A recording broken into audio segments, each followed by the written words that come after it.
We're going through the 7 habits, and we're having a different person's leading each week. And that's what I was taught to do 20 years ago that rocked my world and collided my faith and work together by understanding that you can grow professionally and spiritually at the same time. You put all your gifts and means toward to temporary goals. Who's got things on their mind they got to do today? You got some temporary goals. And if they're supporting the missional goals of your workplace, of your family, of your church, of the things you've committed to Jesus, your missional goals, you're in good shape. But the way it really works is, I got to kind of go backwards. And that's what we're about to hear. But when I know what my life purpose is, I work on missional goals that complement that. I work on temporary goals that complement that. And I put my gifts and means, everything I have toward that. And then you can see people that have this habit really down well. But the problem is we got to decide, having it down well, is it in the right alignment with who we are, is what we say we are. If your ladder's against the wrong building and you work your butt off to get up the top of the ladder and you realize you're on the wrong building, it's like, man, that was a lot of work for nothing.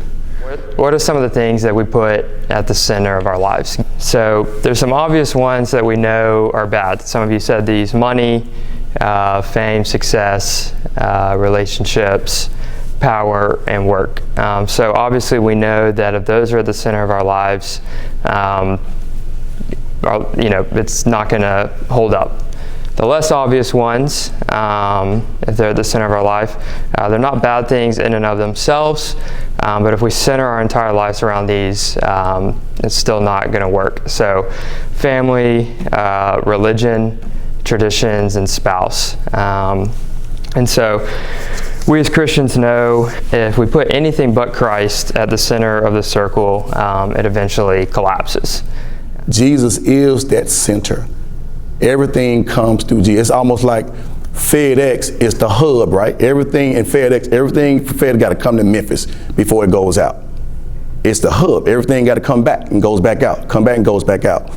But Jesus is the center. So us living a life for Christ, living for Christ, following Christ, living for Christ, as a husband, as a leader, as a friend or whatever, I want to make sure when I'm in that wheel, Christ being the center of my life, everything around it is being impacted by how I'm living my life.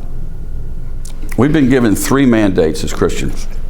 Love your neighbor as yourself, love the Lord your God with all your heart and soul, and go make disciples. So that's a 3-legged stool.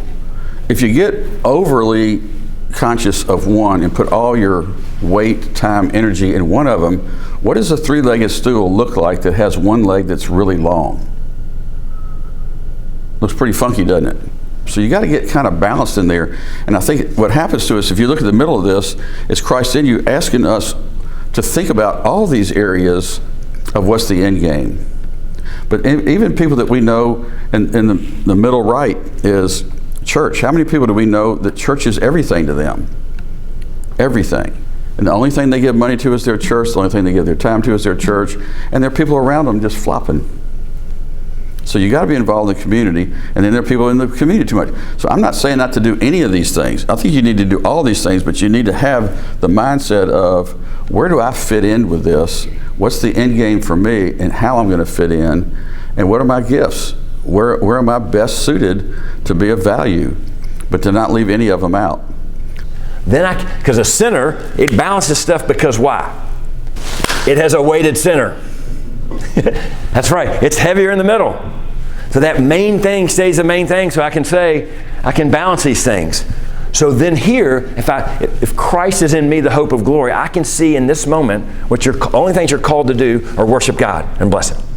To worship God with all your heart, soul, mind, and strength, and then that blesses others. I'm going to honor God in this place, and then I'm going to bless other people. That's that whole, I'm going to do excellent work. I know who I'm working for. And then I'm blessing others, and I'll do excellent work. And if I do that enough, it will renew culture.